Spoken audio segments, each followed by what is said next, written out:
안녕하세요. 저는 아들 둘을 키우고 있는 엄마입니다. 다른 분들의 사연을 매번 듣다가 저도 한번 용기를 내보게 되었네요.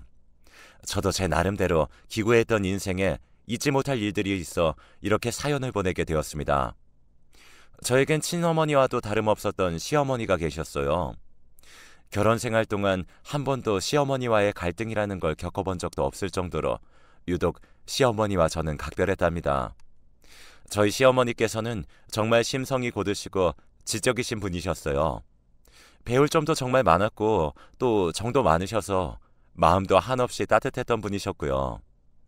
저희 친정 어머니는 일찍 세상을 떠나셨던지라 어릴 때부터 엄마의 정이란 걸 남들보다 크게 느껴본 적이 없이 자랐던 것 같아요. 남편과 결혼을 생각하고 시어머님을 처음 뵈러 갔던 날 일찍 세상을 떠난 제 친정 어머님 말씀을 드렸을 때 제 손을 꼭 잡으시고는 그동안 마음고생 많았지? 이제부터는 내가 안아줄게. 우리 한번 잘 살아보자꾸나. 이렇게 말씀하시면서 눈물을 보이셨습니다. 이런 가정에서 자란 남편이라면 평생을 맡겨봐도 되겠다라는 생각이 들더군요. 그 모습이 아직도 잊혀지지가 않아요. 시어머니께서는 며느리보다는 정말 친딸처럼 저를 챙겨주셨어요. 결혼 전부터 저를 아가, 아가 하시면서 불러주셨습니다. 아가, 오늘은 햇살이 따뜻하구나. 그래도 저녁엔 쌀쌀하니까 가벼운 외투는 꼭 챙기거라. 아가, 일하느라 많이 바쁘지? 그래도 밥 대는 거르지 말고 제때 꼭 챙겨 먹어라. 이렇게 안부 문자도 늦어도 이틀에 한 번은 꼭 보내주시고 그러다 보니 저도 어느샌가부터 어머니와 더욱 가까워졌고 당신 아들들보다 저와 더 가까운 사이가 되었답니다. 어머니는 첫째 출산 때에도 만사 제쳐두고 제일 먼저 달려와 주셨어요. 심지어 남편보다 더 먼저 말이죠. 출산 후에도 산후조리 잘 해야 한다고 매일같이 오셔서 이것저것 챙겨주셨습니다. 둘째 출산 때도 마찬가지로 친어머니처럼 챙겨주셨고요. 그런 어머니 때문에 저는 하루하루가 행복하고 좋았습니다. 그러던 어느 날 청천벽력 같은 소식을 듣게 되었어요. 저희 시어머니께서 요즘 부쩍 혈색이 안 좋아 보이셔서 병원을 다녀오셨는데 췌장암 말기라는 판정을 받았다고 하셨어요. 평소 저에게 어떤 아픈 기색이나 모습을 보인 적이 없으셨기에 더욱 마음이 아프고 제가 너무 신경을 못 써드린 것 같아 눈물만 나더라고요. 그날 바로 시어머니에게 달려갔습니다. 아가, 왔어? 저녁을 먹고 아무렇지 않게 평소처럼 반겨주시는데 눈물이 나려고 하는 걸 꼭 참고 아무렇지 않게 대답을 했습니다. 아니요. 어머니는요? 안 하셨으면 같이 드세요. 그렇게 간단히 저녁을 먹고 먼저 제가 얘기를 꺼냈습니다. 어머니, 많이 힘들겠지만 치료받아요. 꾸준히 치료받고 하다 보면 괜찮아지실 거예요. 아가, 난 괜찮아. 그냥 이대로 마음 편하게 살다가 가고 싶다. 너희들에게 짐이 되고 싶지도 않고. 짐이 된다니 무슨 말을 그렇게 하세요? 어머니가 그럴수록 제 마음만 더 힘들고 무거워지는 건 생각 안 하세요? 입원해서 얼른 치료받아요. 우리 제가 매일 옆에 있어 드릴게요. 자식들에게 짐 되는 거 싫다시며 한사코 입원하지 않겠다고 하시는 시어머니를 겨우겨우 설득해서 인근 암치료 병원에 모시게 되었어요. 입원하신 날부터 저는 시어머니와 시간을 보냈죠. 항암 약물 치료와 방사선 치료를 병행하시면서 많이 힘드실 텐데 늘 제가 갈 때면 한 번도 힘든 내색을 보이시거나 안 웃어주신 날이 없었어요. 물론 저는 그게 더 마음 아팠지만 평소와 다를 것 없이 말동무도 되어드리고 같이 시간을 보내드렸습니다. 그러다 어느 날 일이 벌어지고 말았는데요. 그날 어머님 표정이 무척 안 좋으셨는데 어머님은 한참 제 손을 잡고 겨우 힘겹게 말씀을 꺼내셨어요. 정말 너무 많이 놀라고 충격이 아닐 수가 없었습니다. 정말 TV에서나 보던 남의 얘기처럼 아무렇지 않게 생각했던 그런 일이 말이죠. 저희 시어머니는 자식이 셋 있는데 아들만 셋이랍니다. 저희 남편은 그중 둘째고요. 시어머니는 살아생전 부동산을 20년 동안 운영하셨는데 그 덕분에 돈을 알차게 모아 재테크를 하며 많은 돈을 모은 상태셨어요. 그걸 알았던 자식들은 어머니의 돈을 노리고 틈만 나면 돈을 갈취하는 수준으로 가져가 버렸고요. 물론 저희 남편도 마찬가지였습니다. 그런데 이번에 상황이 달랐습니다. 아무리 돈이 좋다고 하지만 본인들 어머니가 언제 죽을지 모르고 병실에 누워있는데 어머님이 계신 병원으로 아들 셋이 찾아와서 미리 유산을 상속해달라고 했다고 합니다. 어차피 돌아가시면 다 물려받을 재산이니 미리 좀 나눠달라고 반협박식으로 말을 하고 갔다고 하네요. 어머님은 자식들이 그렇게 난동을 피우고 가서 하염없이 창밖을 보고 눈물을 흘리셨다고 했고요.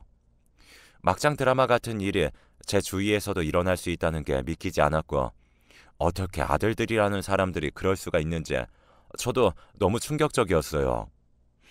영수가 다 내 잘못이다. 내가 부동산 운영한답시고 신경 쓰지도 않고 애들에게 돈만 주고 키웠던 게 이렇게 돌아오나 보다. 네 시애비 죽고 악착같이 아들새 키워보려고 일만 하고 살았는데 생각해보니 뭐든지 돈으로만 내가 해결하려고 했어. 배고프다고 하면 돈 주면서 시켜 먹으라고 하고 어디 가고 싶다고 하면 돈 주면서 놀고 오라고 하고 그래서 아들들이 그런가 보다. 다 내 탓이야. 내 탓. 시어머니께서는 너무 절망스럽고 자식들을 잘못 키운 것 같아 빨리 죽고 싶다고만 하셨습니다. 저는 그 모습을 보며 어머님이 너무 안쓰러워 억장이 무너지지 않을 수가 없었어요. 아무리 제 남편이지만 어떻게 사람이 자식된 입장으로 그럴 수 있는지 정말 소름 끼치게 싫었습니다. 저희 남편으로 말씀드리자면 한마디로 개망난이라고 할 수 있었어요. 평소에도 저에게 막말과 무시하는 언행을 아무렇지 않게 습관처럼 하는 사람이었고 제게 폭력은 물론이고 지 새끼들마저 잘 돌보지 않는 그런 사람이었습니다. 결혼 전에는 남편이 이런 모습이 있을지 전혀 몰랐었네요. 남편과 저는 다소 연애 기간이 짧았던지라 그때 보지 못했던 모습들이 어느 정도 결혼 기간이 지나면서 비춰지기 시작했고 그땐 이미 자식도 생겨버린 터라 이러지도 저러지도 못하고 그저 자식들만 보고 버티며 살아오고 있었죠. 물론 그때마다 시어머님이 절 토닥토닥 해주셔서 조금이라도 힘을 낼 수 있었고요. 남편은 결혼 후에도 제대로 된 일을 한 적이 없었어요. 물론 제대로 된 생활비 한번 제대로 갖다 준 적도 없었고요. 매번 장사나 사업한답시고 신용만 하다가 말아먹고 또다시 돈 필요하면 시어머님께 이번이 정말 마지막이라고 말하며 돈을 받아가고 정말 거머리 같은 인간이었습니다. 제 가정의 모든 생활비는 남편이 아닌 어머님이 도와주셔서 생활할 수 있었네요. 첫째 아주버님도 저희 남편과 별다를 게 없는 분이셨어요. 도박과 술로 결혼 후에도 끊임없이 문제가 터졌고 결국 이혼당하시고 아이들마저 첫째 형님이 데려가셔서 거의 한량처럼 사시는 분이셨죠. 장남이 그러니 밑에 동생들까지 주르르 개차반 인생 사는 형제들이 아니었나 싶네요. 그리고 막내 도련님은 아직 미혼인데 정말 철없는 막내라고 보시면 딱 맞을 것 같네요. 군대 제대하고 나서 그냥 쭉 놀고 먹는 백수 생활을 하고 있었거든요. 게임에 빠져 매일을 집구석에 틀어박혀서 거의 폐인 생활을 하고 있고 여자에도 관심이 없는지 나이 30이 훌쩍 넘었는데도 어머님이 주는 돈으로 먹고 놀고 자는 그냥 한심한 인간입니다.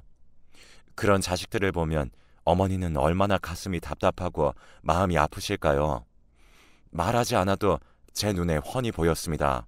그렇게 자식들이 돈 내놓으라며 떠난 지 며칠이 지나 시어머님께서 저를 급히 찾으시더라고요. 제게 전화를 하셔서는 올 때 붕어빵 좀 사오라고 하셨고요. 어머님은 겨울만 되면 붕어빵을 정말 좋아하셨거든요. 그게 드시고 싶으셨나 봐요. 곧장 붕어빵을 사들고 병원으로 갔습니다. 여느 때보다 밝게 웃으시며 붕어빵을 드시고는 저에게 조용하게 말씀을 꺼내셨어요. 영수가 네 시애미 때문에 많이 힘들지? 그런 말이 어딨어요. 어머니, 하나도 안 힘들어요. 그런 소리 하지 마세요. 한동안 정적이 흘렀고 시어머님께서 조용하고 무겁게 말씀을 꺼내셨어요. 아가, 내가 정말 많이 생각하고 생각해보다가 얘기하는 거야. 내 부탁이기도 하니까 잘 들어줬으면 좋겠다. 네, 뭐든지 말씀하세요. 제가 들어드릴 수 있는 건 당연히 다 들어드려야죠. 아가, 이제 너도 더 이상 힘들게 살지 말고 편하게 살았으면 좋겠다. 이 시애미는. 이렇게 끝을 흐리시더니 이내 힘겹게 말씀을 이어가셨어요. 다 알고 있어. 우리 창민이가 너한테 어떻게 대하는지 알고 있으면서도 난 너한테 많은 도움을 주지 못한 것 같구나. 그게 너무 가슴이 아파. 다른 집 여자들이었으면 벌써 내 아들 곁을 떠나버렸을 거야. 너니까 이렇게 버티고 살았겠지. 그게 난 돌이켜보니 너무 마음이 아파. 나도 어느 날부터는 내 자식들이 아닌 너한테 의지하게 되더구나. 믿을 사람이 너밖에 없었고 네가 내 큰 며느리처럼 정말 떠나버릴까봐 얼마나 마음을 졸였는지 몰라. 이렇게 잘 버텨주고 우리 손주들 잘 키워줘서 고맙다. 애미야, 고생했어. 그 말씀을 듣는 순간 저도 모르는 새 눈물이 쏟아지기 시작했어요. 갑작스러운 어머님의 따뜻한 말 한마디에 그동안 서러웠던 모든 감정이 북받쳐 오르는 것만 같았습니다. 아가, 이제 창민이랑 그만 이혼하고 너의 새 삶을 살아. 이번에 네 시애미도 절실히 느꼈다. 나도 어떻게든 사람 만들어 보려고 그렇게 애를 썼지만 쉽게 고쳐질 아이가 아니다. 내가 죽을 날만 기다리지 않아도 어떻게든 널 안아주고 보듬어주고 싶었는데 내 몸이 이 모양인데 어쩌겠니. 내가 죽으면 영수가 넌 고통 속에서 살 것 같아서 말하는 거다.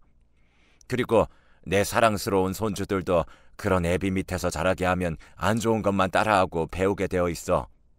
날 보면 모르겠니? 이렇게 고생하는 거 안 보여? 그러니 우리 손주들이라도 올바르게 키워보자꾸나. 그러니까 더 이상 나 때문에 이혼 못하고 있는 거라면 이젠 그럴 필요 없다. 네 시애미는 너같이 착한 아이가 우리 아들이랑 사는 게 너무 안쓰럽고 가슴이 아파. 이제 그만 내려놓고 아이들이랑 행복하게 살면 내가 편하게 눈 감을 수 있을 것 같구나. 이렇게 말씀하시며 시어머니는 눈물을 흘리시면서 힘겹게 제 손을 잡아주셨습니다. 저는 차마 대답을 하지 못하고 눈물만 흘렸네요. 아가, 너는 나처럼 바보같이 살지 않았으면 좋겠다. 네가 있어야 아이들도 있는 거야. 그러니까 이제라도 너를 위해서 살아줄 수 있겠니? 라고 말씀하시면서 어머님은 제게 깜짝 놀랄 만한 선물을 주셨습니다. 그걸 받고 얼마나 얼떨떨했는지 몰라요. 이건 내가 4년 전에 남양주 다산 신도시에다가 아파트 분양받은 계약서인데 내가 이걸 가지고 있었는지 아들들은 아무도 몰라. 때마침 전세 살던 세입자도 빠진 상황이라 이혼하고 손주들이랑 거기서 새로 시작했으면 해. 너네 세 식구 살기에는 부족함은 없을 거다. 무슨 말인 줄 알았지? 우선 이것은 법적으로 문제가 될 수 있으니 네가 내 아들하고 깨끗이 이혼하면 그때 네 명의로 돌려줄 거야. 지금 이걸 너에게 주면 분명 뺏으려고 난리도 아닐 게다. 그러니 당장 가서 이혼부터 하도록 해. 이게 네 시애미의 마지막 소원이다. 내가 이러는 이유는 내 아들도 가족의 소중함을 알려주고 싶어서야. 나 죽고 처자식마저 떠나가 버린다면 가족이라는 게 얼마나 그립고 고마운 존재인지 뒤늦게라도 깨닫게 해주고 싶어. 무슨 말인 줄 알지? 저는 눈물로 호소하시는 어머니의 모습에 그날 아무 말도 못하고 잠드시는 모습을 보고 조용히 집으로 돌아왔습니다. 그날 밤 밤새 잠들지 못하고 내내 생각했어요. 결국 답을 못 내리고 밤을 지새우다시피 하고 다음날 오랜만에 남편과 대화를 해보기로 했습니다. 여보, 잠깐 앉아봐. 우리 얘기 좀 해. 아, 왜? 나 피곤해 죽겠는데. 아침부터 무슨 얘기를 하자는 건데? 당신 이번에 어머님 병원 가서 어머니한테 돈 내놓으라고 난리치고 갔다면서? 지금 어머니 몸도 안 좋으시고 언제 돌아가실 줄 모르는 상황인데 꼭 그래야 했었어? 뭐? 이것이 요즘 나한테 안 맞으니 돌았나? 네가 그게 무슨 상관인데? 네 어머니야? 내 어머니지. 내가 돈을 달라고 하든 말든 네가 무슨 상관인데. 어차피 돌아가실 거 재산 좀 미리 나누어 주라고 한 게 뭐가 잘못인데? 아니, 어머님이 당신 삼형제를 얼마나 힘들게 키우셨는 줄 알아? 그런 어머님을 두고 꼭 돈 가지고 그래야 되겠어? 그리고 그날 말고 한 번이라도 어머님 치료 잘 받고 계시는지 가본 적은 있긴 해? 그게 과연 아들들이 할 행동들이야? 당신한테 정말 가족이라는 존재가 있기는 한 거야? 하나만 물어보자. 당신 나하고 애들하고 당신한테는 어쩐 존재야? 그냥 어쩔 수 없이 사는 존재야? 아님 당신 소중한 가족들이라고 생각하긴 하는 존재냐고. 어서 말해봐. 아니 근데 이게 진짜 미쳤나 봐. 아침부터 소리 지르고 울고 지랄이야. 너 같으면 너랑 살고 싶겠냐? 여자로 보이지도 않고 엉덩이는 펑퍼짐 해서는 누가 너 같은 여자랑 살고 싶겠냐? 그냥 어쩔 수 없이 사는 거지. 새끼들도 GM이 닮아가지고 마음에 드는 구석이 하나도 없어요. 뭐? 당신 말 다 했어? 야, 이 나쁜 놈아. 말 다 했냐고! 나하고 네 새끼들이 너한테 그런 존재였어? 그렇게 말하는 남편에게 저는 너무 서럽고 분통해서 그 자리에 주저앉고 말았어요. 그 모습을 본 남편은 재수없다며 저를 발로 짓밟기 시작하더군요. 얼마나 맞았는지 모릅니다. 인간이 아니었어요. 짐승이었어요. 아니, 자기 가족들도 모르는 짐승보다 못한 새끼였습니다. 한참을 맞고는 화장실로 가서 망가져 있는 제 얼굴을 보며 쪼그려 앉아 얼마나 울었는지 모릅니다. 한참을 울다 보니 이렇게 살면 안 되겠다는 생각이 들더라고요. 어머님의 말대로 제 자식들을 위해서라도 저 인간이랑은 헤어져야만 했습니다. 그래서 곧장 저는 경찰서에 가서 신고를 했어요. 병원에서 받은 3주 진단서와 함께 남편을 고소해버렸습니다. 그 사실을 안 남편은 어떻게 자기 남편을 신고할 수 있냐면서 고래고래 고함을 지르더군요. 그러면서 본인 입에서 먼저 이혼이라는 단어가 나왔습니다. 물론 제가 원한 결과이기도 했고요. 흰년아, 네가 날 신고해? 감히 네가? 주제도 모르는 년 데리고 사라졌더니 허위가 없어서. 야, 너 당장 이혼할 준비해. 오늘 가서 이혼 서류 가지고 올 거니까. 네가 날 신고했다는 건 너도 나랑 같이 살 의향 없으니 신고한 거잖아.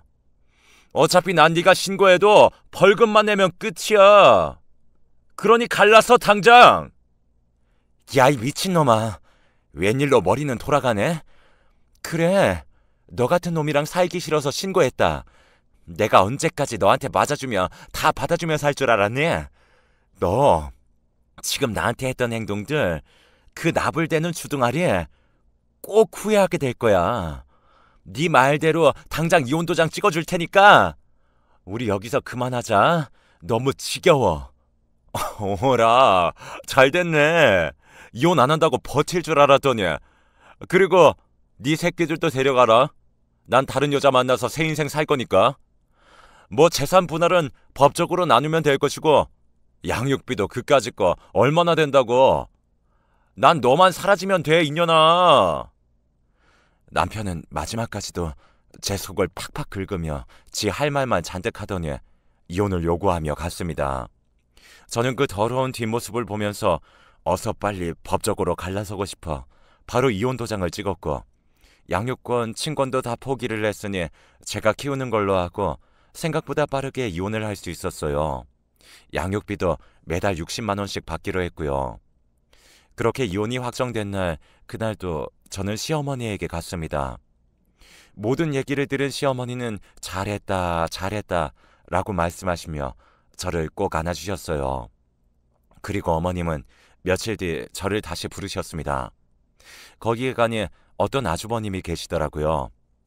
예전에 어머니 밑에서 일했던 부동산 아주머니셨어요.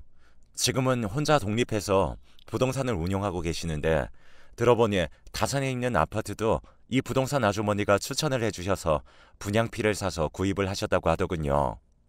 그리고는 시어머니께서는 일전에 말씀하신 다산의 아파트를 제 명의로 해주시는 부분에서 그 부동산 사장님께 맡기셨고 결국 저는 생전 처음으로 제 명의로 된 아파트를 가질 수 있게 되었습니다.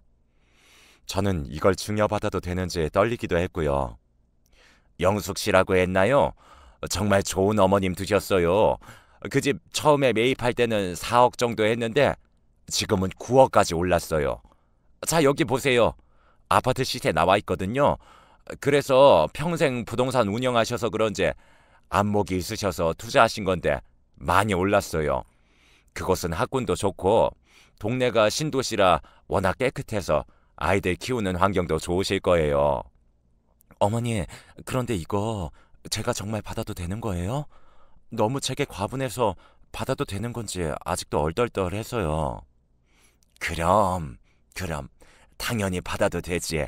거기에는 내 예쁜 손주들이 살 곳인데 당연히 그 정도는 이 할미가 손주들에게 해줘야지. 그래야 내가 마음 편히 눈 감을 수 있겠구나. 대신 우리 손주들은 꼭 잘 키워야 한다. 그래야 네가 노후가 편해져. 알았지? 그렇게 저는 어머님에게 크나큰 선물을 받았습니다. 아파트를 제게 넘기는 과정에서 처음 알게 된 것도 많았어요.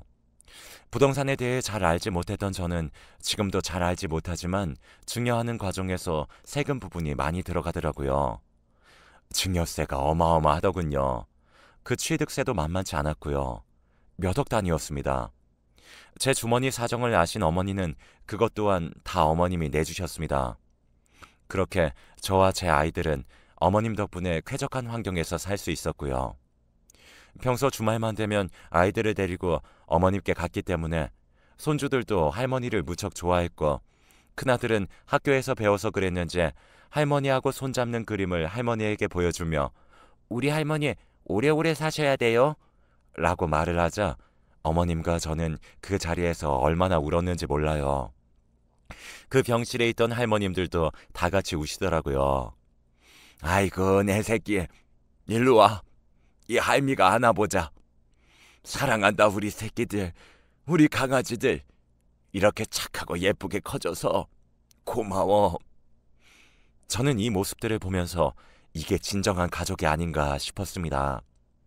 이 자리에 남편이 정신 차리고 어머니를 돌봐드리고 진심으로 잘못을 뉘우쳤으면 얼마나 좋았을까라는 생각도 들더군요.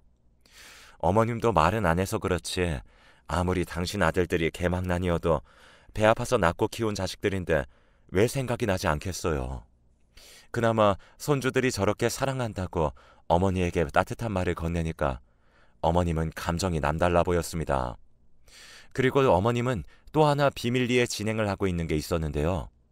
남은 재산을 사회에 환원한다고 제게 말씀을 하신 적이 있으셨는데 정말 어머님은 사회에 환원하실 생각이셨어요. 그래서 어느 날 평소 오랫동안 친분이 있는 나이 지긋하신 변호사님을 병원으로 불러 모든 재산을 사회에 환원한다는 유언장을 만드셨다고 하셨습니다. 그렇게 말씀하시더니 이제야 모든 게 끝난 것 같다고 말씀하시며 가슴 시린 말씀을 하셨어요. 애미야, 내가 인생을 살아보니까 다 부질없더라. 나도 너처럼 젊을 때가 있었고 건강할 때가 있었지. 그때는 오로지 돈만 벌어야 되겠다는 목적 하나로 산 것 같아. 그러다 보니 내가 왜 이 세상을 살아야 하는지 모를 때가 한두 번이 아니더라고. 사람은 다 늙게 되어 있어. 너도 손주들 키우면 언젠가는 내 나이 다가온다. 그러니 지금부터 즐기면서 살아. 좋은 것만 보고 좋은 음식도 많이 먹어보고 좋은 곳도 많이 다녀보고 그게 사람 사는 인생인 거야. 나도 이리 늙어 빠지고 다 죽어가지만 생각해보니 여자더구나. 그동안 내가 너무 여자라는 사실보다는 엄마로 그렇게만 살았어. 그게 너무 후회가 된다. 가보고 싶은 곳도 참 많았는데 말이야. 우리 며느리 나 같은 절차 절대 밟지 말고 행복하게 잘 살아야 한다. 알았지? 그렇게 어머님은 눈가에 눈시울을 붉히시며 잠이 드셨습니다. 늙고 힘이 없어도 여자라는 말이 너무 제 가슴에 와닿더군요. 그 말씀이 저를 다시 한번 돌이켜보는 계기가 되기도 했고요. 그리고 며칠 뒤 저는 아이들의 저녁을 차리고 있는데 어머님께 울면서 전화가 왔어요. 또 한 번 병원이 난리가 났다면서 제발 와달라고 파르르 떠시면서 전화를 주셨어요. 저는 곧장 아이들 밥 차릴 겨를도 없이 달려나갔습니다. 어머님은 병원에서 계속 울고 계셨고 저를 보더니 더 서러움이 북받쳐 오르신 것 같아 보였어요. 어머님이 겨우 정신 차리고 말씀해 주신 내용은 가히 충격적이었어요. 말씀을 종합해보자면 오늘은 또 시아주버님이랑 남편, 막내 도련님 이렇게 셋이 찾아왔다고 했어요. 아주버님은 술이 떡이 된 상태였고요. 앞뒤 없이 씩씩대면서 시어머님 앞에서 난동을 부렸다고 했어요. 어떻게 자기들한테 그럴 수 있냐고요. 어머니가 재산을 사회에 환원하신다는 내용을 당신 아들들에게 말씀하셨나 봐요. 어머님께서 그렇게 말씀하신 이유는 아들들은 그때까지도 어머님께 수시로 전화해서는 돈을 내놓으라는 식으로 연락을 많이 했었거든요. 그래서 그걸 참지 못한 어머님은 이참에 다 끝날 각오로 아들들에게 사회에 환원하기로 했다고 말씀을 하신 것 같아 보였습니다. 그걸 들은 아들들은 술이 떡이 되어 와서는 온 병원이 떠나가라 고래고래 소리를 지르며 시어머니 앞에서 생떼를 부렸다고 했습니다. 심지어 어머님 죽으면 장례도 안 치러주고 그냥 버린다고 술에 취해서 말을 했다고 하네요. 결국 그 망나니 아들들은 병원의 신고로 경찰들에게 끌려나가서 천인공노할 난동이 멈췄다고 했습니다. 어머님은 그런 아들들의 모습을 보며 꽤 충격을 받은 듯 보였어요. 거기에서 제가 할 수 있는 일은 어머님을 꼭 안아드리는 방법밖에는 없었습니다. 어머님, 다 잊으세요. 오늘 보신 거 다 꿈이라고 생각하시고 다 잊어요. 오늘은 제 품 안에서 주무세요, 어머님. 그렇게 말씀드리니 어머님은 조금 있다가 잠이 드셨습니다.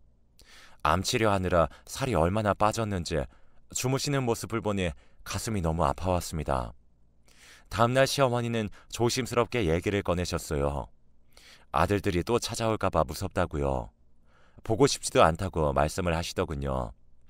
그러시면서 어차피 언제 죽을지 모르는 거 한적한 호스피스 병원에 가서 눈을 감고 싶다고 말씀을 하셨습니다. 처음에 저는 절대 안 된다고 했지만 어머님의 완강한 고집을 꺾지 못했고 병원 의사에게도 물어보니 지금은 연명치료하는 방법밖에 없으니 호스피스 병원에 가서 어머니 소원대로 해드리는 것도 나쁘지 않다는 말을 하더군요. 그래서 저는 수소문 끝에 강원도에 있는 호스피스 병원에 입원시켜드리기로 했습니다. 그렇게 저는 한동안 아이들을 여동생에게 맡기고 계속 어머님의 옆을 지켜드렸습니다. 어머님이 저와 한시라도 떨어지길 원치 않으셨어요. 심지어는 잠깐 답답해 10분 동안 바람을 쐬고 와도 어디 갔다 왔냐며 어린아이처럼 저를 찾으셨거든요. 그렇게 저는 한 달 정도를 어머니 친구가 되어주며 서로 어린아이처럼 웬 노래도 부르고 장난도 치고 그렇게 마지막 가는 길에서나마 즐거운 시간을 보냈습니다. 그리고 어느 날 새벽에 어머님은 세상을 떠나셨습니다. 전날 밤 병원에서는 곧 하늘나라로 가실 것 같다며 가족들을 불러 준비를 하라고 하더군요. 그래서 저는 새 아들들에게 전부 연락을 했죠. 하지만 어머니 마지막 가시는 길에 찾아오는 아들은 단 한 명도 없었어요. 그렇게 어머니는 강한 고통을 겪으시며 새벽에 떠나셨습니다. 어머님, 아니 어머님, 이렇게 가시면 어떡해요? 안 돼요. 안 돼. 점점 희미하게 눈을 감으시며 눈시울을 붉히시던 어머니를 안아드리며 오열을 했습니다. 어머님, 고맙습니다. 사랑합니다. 제 시어머니로 모시게 해줘서 감사합니다. 하늘에서는 부디 좋은 사람들 만나서 행복하게 사세요. 그렇게 어머님은 마지막까지 제 손을 쥐어잡으시며 세상을 떠나셨습니다. 그리고 곧바로 장례 준비를 했어요. 그래도 아들들이라고 장례를 치르는 동안 자리를 지키더라고요. 그 와중에도 형제들의 행동은 가관이었습니다. 어떻게 자기들에게 그럴 수 있냐고 하며 상주들이라는 사람들이 술이 떡이 되어서는 손님들 계신 곳에서 개망나니 짓을 해대는 걸 보고 너무 우리 어머님이 불쌍했어요. 이렇게 왜 아들들이 뒤늦게 찾아왔냐고요? 다 이유가 있었습니다. 저는 어머님이 모든 재산을 환원할 줄 알았는데 마지막에 살아생전 사셨던 아파트는 자식들에게 물려주셨더라고요. 저렇게 개망나니로 사는 자식들이 혹시라도 잘못될까봐 그 집이라도 나눠서 가지라며 남겨주신 것 같아 보였어요. 참 자식들에게 엄마라는 존재가 어떤 건지, 이렇게 자식들에게 무시를 당하고 핍박을 받아도 내 자식이라는 이유 하나만으로도 죽을 때까지 신경을 써야 하는 게 자식이라는 게 참 안타까운 현실이었습니다. 이게 대한민국 어머니의 마음 같아 보였고요. 그리고 이혼 전 어머님의 사랑을 많이 받았던 이혼한 큰형님도 이튿날부터 와주셔서 저랑 같이 자리를 지켜주셨어요. 큰형님도 어머니에게 많은 사랑을 받았다며 거의 쓰러질 듯 오열을 하시더군요. 장례를 치르고 시어머님은 납골당에 모셨습니다. 저희 집이랑은 먼 거리가 아닌 최대한 가까운 데로 모셨고, 그렇게 저와 아이들은 시간 날 때마다 어머니 외로우실까봐 찾아뵙고 있습니다. 그 이후 못난 삼형제하고는 인연을 아예 완전히 끊었습니다. 어디서 뭘 하든 이 사람들은 어머니의 마음을 조금이라도 헤아려 주길 바랄 뿐이죠. 그렇게 저는 시어머니를 보내드리고 저도 나름 하루하루 행복하게 살아가려고 노력하고 있어요. 시어머니가 떠나시고 한동안 많이 힘들고 생각날 때마다 마음이 아팠지만 그래도 아이들이 있어서 저도 버틸 수가 있었네요. 정말 엄마의 정이라는 걸 크게 느껴보지 못한 인생에 있어서 그 정을 느끼게 해준 우리 시어머니에게 좀 더 신경 써드리지 못하고 좀 더 시간을 보내지 못한 게 아직도 마음 한켠에 미련으로 남아 있습니다. 생각지도 못한 큰 사랑과 복을 주시고 떠나신 우리 어머니가 너무 보고 싶네요. 어머니, 저를 친딸처럼 사랑해주고 아껴주셔서 너무 고마워요. 어머니가 마지막으로 저한테 부탁하셨던 것처럼 이제 저를 위한 인생을 살아가도록 노력할게요. 어머님도 그곳에서는 아프지 말고 부디 잘 지내시고 다시 보는 날 그때는 더 행복한 시간 오래오래 저랑 함께 보내도록 해요. 많이 보고 싶고 사랑합니다. 모두들 아픈 기억 다 잊고 행복하시길 바라겠습니다. 감사합니다.